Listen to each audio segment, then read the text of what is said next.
प्रिय विद्यार्थियों, मैं doctor Kuldeep Fadia, associate professor, department of political science, government Meera girls college, Udaipur. आज हम तृतीय वर्ष राजनीति विज्ञान के पेपर प्रथम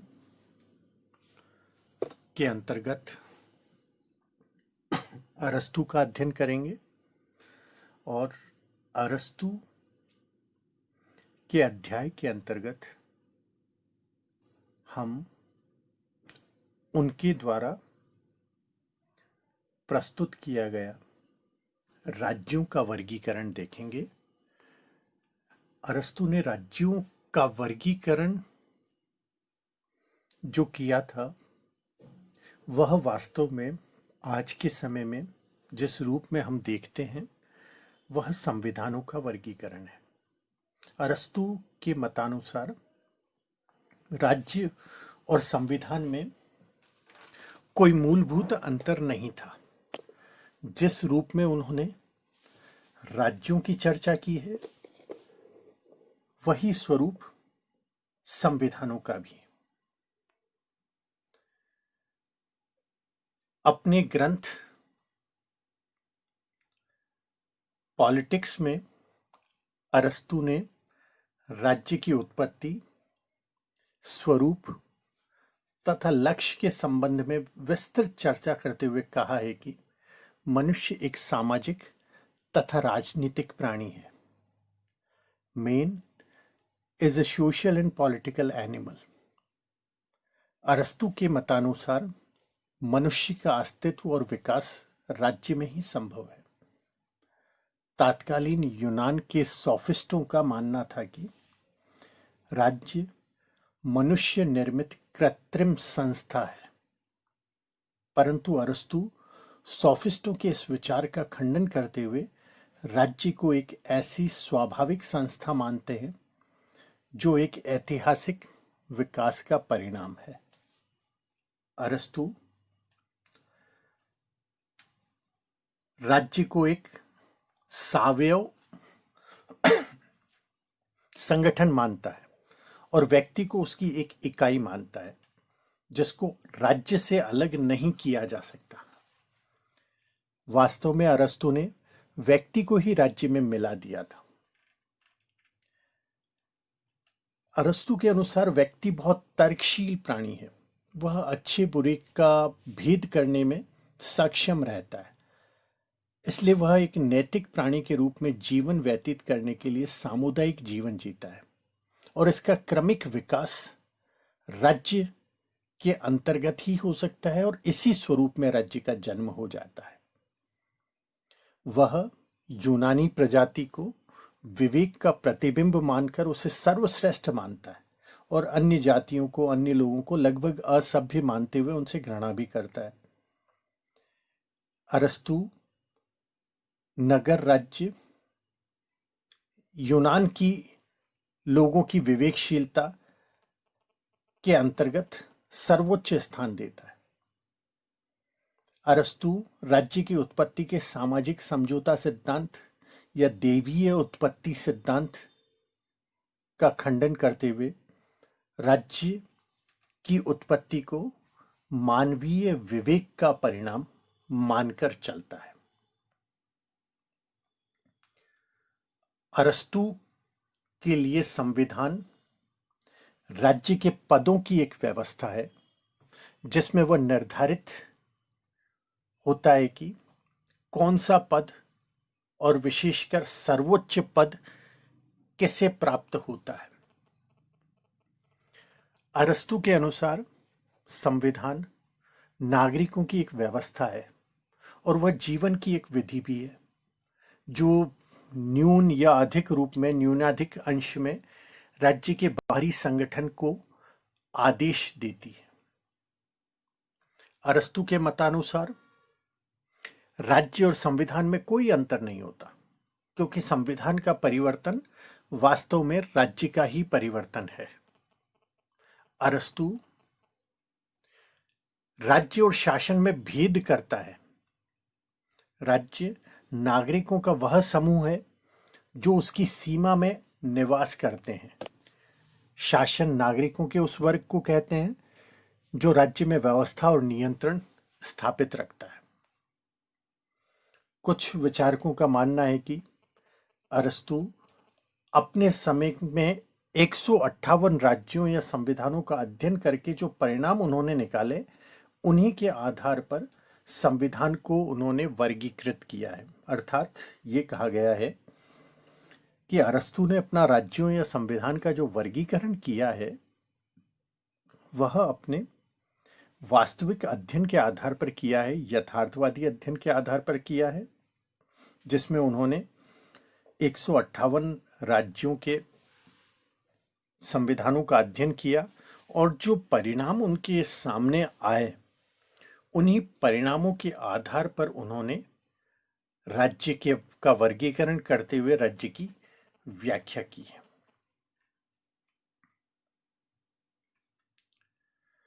अरस्तु का राज्यों का वर्गीकरण हम देखने का प्रयास करते हैं, अध्ययन करेंगे कि अरस्तु ने अपना राज्यों का वर्गीकरण किस रूप में प्रस्तुत किया।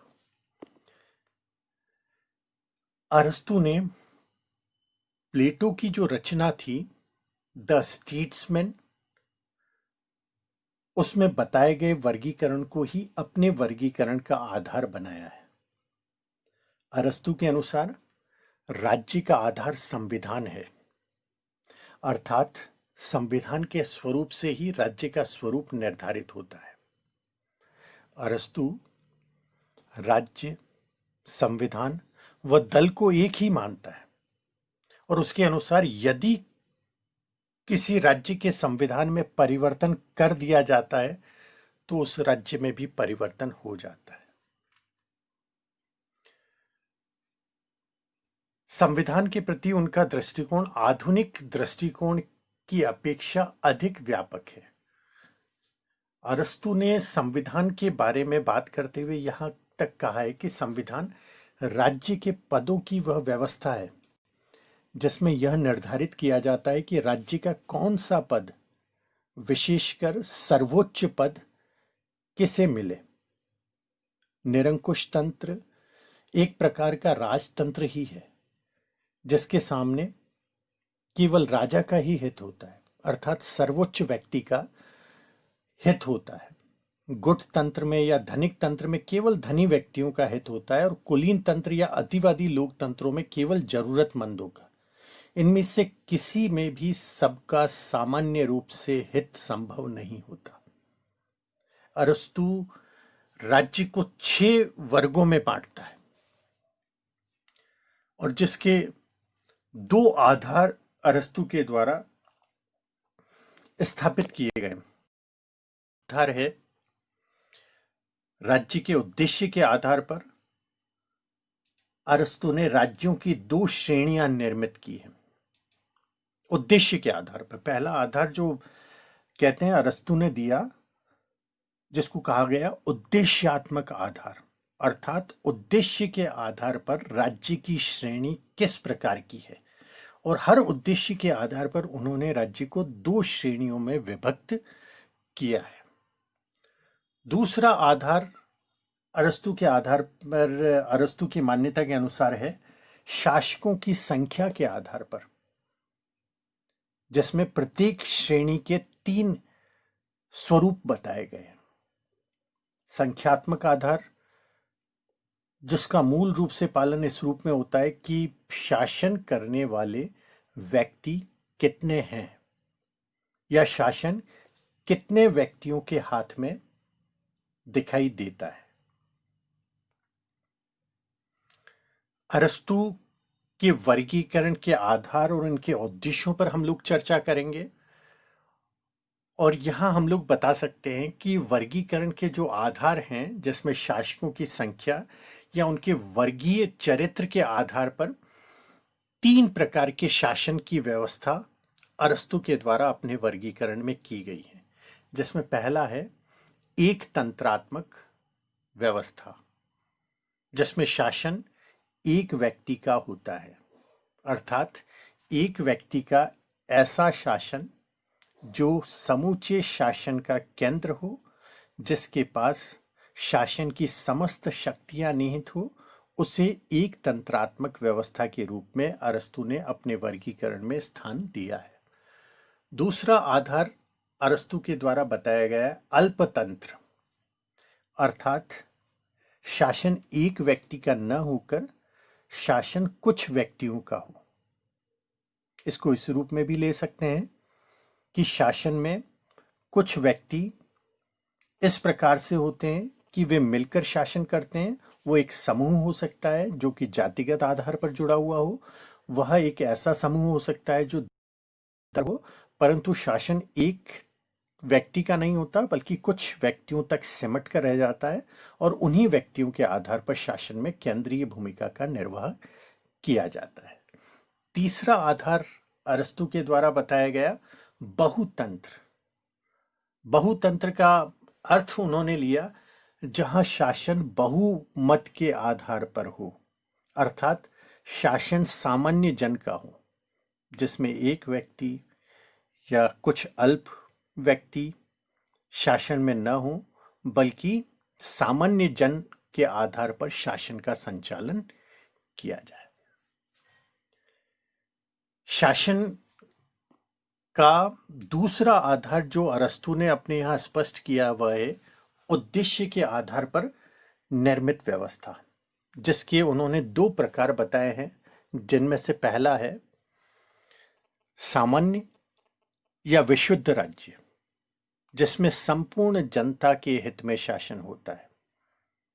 पहला उद्देश्य अरस्तू के द्वारा इस रूप में स्पष्ट किया गया है जिसमें शासन व्यवस्था जो कार्य करती है वह स्वहित में नहीं करती, स्वेच्छाचारी आधार पर नहीं करती, बल्कि उसका शासन जनता के हित में जन कल्याण के उद्देश्यों से निर्मित होता है। दूसरा उद्देश्य अरस्तू ने बताया है भ्रष्ट या विकृत राज्य।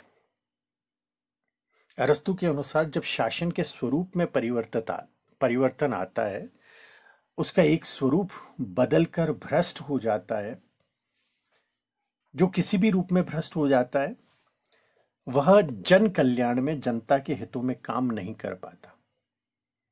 उसका उद्देश्य केवल स्वहितों की पूर्ति होता है और ऐसे में शासक वर्ग केवल अपने हितों को ही आधार मानकर शासन करता है और जन कल्याण की, जन हितों की वह पूर्णतः उपेक्षा करता है। अब हम आते हैं, अरस्तू ने अपने वर्गीकरण में जो एक मॉडल दिया है उसको एक चार्ट के रूप में, एक टेबल के रूप में समझने का प्रयास करेंगे, जिसे आप सभी देखें और उसे समझें कि शासन करने वाले व्यक्तियों के उद्देश्य किस प्रकार के हैं और शासन करने वाले लोग किस प्रकार के हैं और शासन किस रूप में परिवर्तित होता है। यहाँ अरस्तू ने जिस प्रकार की व्यवस्था अपने वर्गीकरण में की है उसमें शासन करने वाले व्यक्तियों की संख्या, उसके विशुद्ध रूप और उसके विकृत रूप, इन सभी की चर्चा अरस्तू ने अपने वर्गीकरण में की है, जो उन्होंने अपनी पुस्तक द पॉलिटिक्स में राज्यों का वर्गीकरण करते हुए बताया है। इसमें आप देखिए इस चार्ट में कि एक कॉलम है जिसमें कहा गया है शासन करने वाले व्यक्तियों की संख्या कितनी है, जहां पहले में है एक व्यक्ति, दूसरे में कुछ व्यक्ति और तीसरे में बहुत सारे व्यक्ति। एक व्यक्ति का शासन दो रूप में होता है और उसका पहला रूप है राजतंत्र, जो कि शासन का सामान्य या विशुद्ध रूप है, जिसको इंग्लिश में मोनार्की कहा गया है।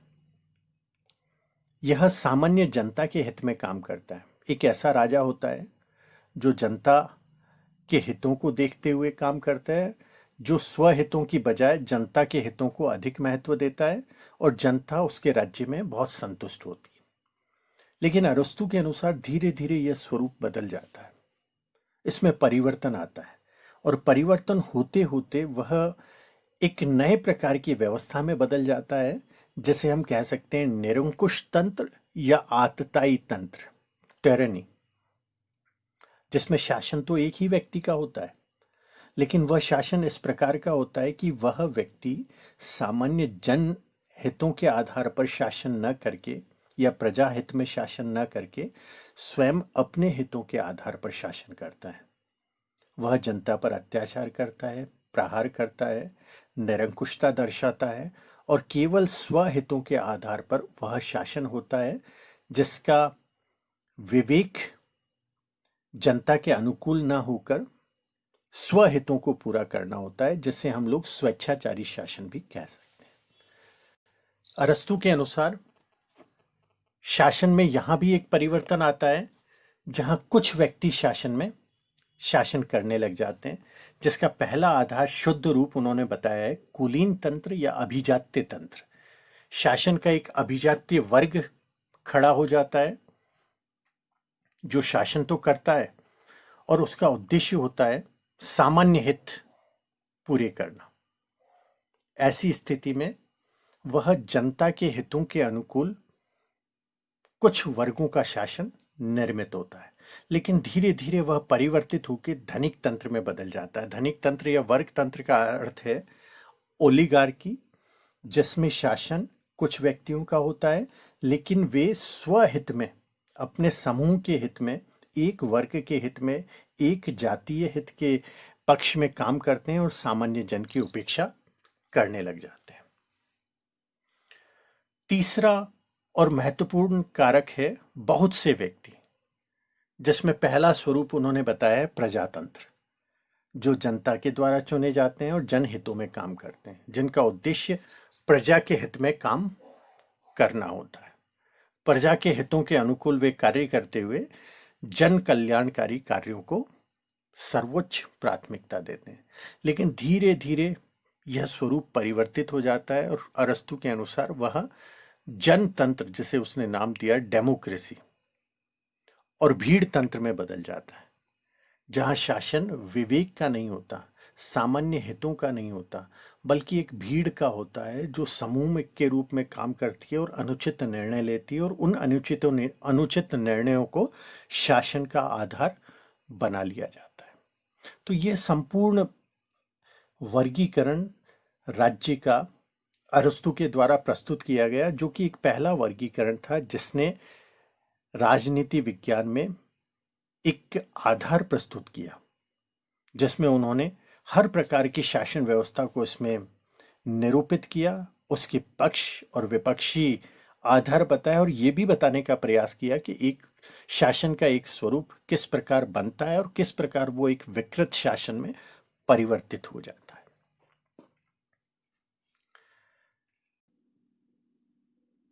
अब हम इस बात पर आते हैं कि अरस्तु के वर्गीकरण की क्या आलोचनाएं की गई हैं। विचारकों ने, खासकर आधुनिक विचारकों ने, अरस्तु के वर्गीकरण को उचित नहीं माना। वे ये मानकर चलते हैं कि अरस्तु का वर्गीकरण हमेशा के लिए सदैव किसी भी स्वरूप में संपूर्ण रूप में लागू नहीं किया जा सकता और विशेषतः आधुनिक राज्यों पर यह लागू नहीं होता। दूसरी आलोचना करते हुए कहा गया है कि यह वर्गीकरण राज्य सरकार और संविधान में भेद नहीं करता। वर्तमान समय ऐसा है जहां राजनीति विज्ञान में हम राज्य को अलग पढ़ते हैं, सरकार को और संविधान को अलग रूप में देखते हैं। अरस्तु ने जब यह वर्गीकरण किया तो उन्होंने राज्य को, सरकार को और संविधान को, इनके बीच में कोई भेद नहीं किया, तीनों को एक जैसा करके स्वीकार किया है। और इस रूप में यह वर्गीकरण एक उचित वर्गीकरण नहीं है, जो कि वास्तव में राज्य का वर्गीकरण कहा जाए या संविधान का या सरकार का, किसी भी रूप में यह लागू नहीं होता। तीसरी आलोचना करते हुए कहा जाता है कि यह वर्गीकरण गुण प्रधान न होकर मात्रा प्रधान है, कि जहां गुणों का महत्व नहीं दिया गया बल्कि मात्रा का महत्व दिया गया है कि शासन कितने लोगों के हाथ में है। उन्होंने इसका संख्यात्मक आधार जो बनाया है, वह संख्यात्मक आधार उसके उद्देश्यों से अलग रखकर वो ज्यादा महत्वपूर्ण बन गया है। एक अन्य आलोचना करते हुए कुछ विचारकों ने कहा है कि राज्य को सामान्य और विकृत श्रेणी में रखना, कि एक राज्य तो सामान्य है जनता के हितों के आधार पर काम कर रहा है, और दूसरा विकृत श्रेणी का है। इस रूप में किसी भी राज्य का या संविधान के आधार पर उसका विभाजन करना सही नहीं है। कुछ आलोचक इस वर्गीकरण की आलोचना करते हुए इसे अव्यवहारिक वर्गीकरण बताते हैं। वो ये कहते हैं कि व्यवहार में यह वर्गीकरण लागू नहीं हो सकता। भले ही अरस्तु एक ऐसा विचारक रहा हो जिसने सबसे पहले इस प्रकार का वर्गीकरण करने का प्रयास किया हो, लेकिन यह वर्गीकरण राज्य का वर्गीकरण हो सकता है, लेकिन उसका आधार व्यवहारिक नहीं है। एक अन्य आलोचना की गई है कि यह वर्गीकरण मौलिक नहीं है, बल्कि उससे पहले सोफिस्टों ने और अरस्तु से पहले भी प्लेटो ने इस प्रकार का वर्गीकरण दिया, और अरस्तु ने उसको थोड़ा सा आगे बढ़ाया। तो ऐसी स्थिति में वह मौलिक ना होकर एक ऐसा वर्गीकरण है जो पहले से था, उसे एक परिष्कृत रूप में, नए रूप में परिभाषित करने का प्रयास अरस्तु के द्वारा किया गया। यहाँ आलोचना करते हुए यह भी कहा गया है कि प्रजातंत्र को शासन का निकृष्टतम रूप जो कि अरस्तु के द्वारा समझा गया था, वो वास्तव में गलत है। आज के आधुनिक राज्य जिसमें प्रजातंत्र शासन का सबसे बड़ा आधार है, प्रबल आधार है, जहाँ जनता के हाथ में शक्ति है, मतदान के द्वारा जनता अपने शासकों को तय करती है, और एक निश्चित समय के बाद जनता उसे परिवर्तित करने की क्षमता रखती है। ऐसे समय में प्रजातंत्र को शासन का निकृष्टतम रूप मान लेना सर्वथा गलत है और किसी भी रूप में स्वीकार किए जाने योग्य नहीं। तो इस प्रकार अरस्तु ने जो शासन का वर्गीकरण किया, वह एक ऐसा वर्गीकरण था जो कि एक बेहतर प्रयास था, परंतु आलोचकों के अनुसार जब इस वर्गीकरण को वह व्यवहारिक रूप में बनाने का प्रयास करते हैं, तो उसे बनाते हुए वे प्रजातंत्र को सबसे निकृष्ट आधार बना देते हैं, जबकि इस रूप में प्रजातंत्र में एक अतिवादी स्वरूप की व्याख्या करना उचित नहीं कहा जा सकता। बहुत बहुत धन्यवाद।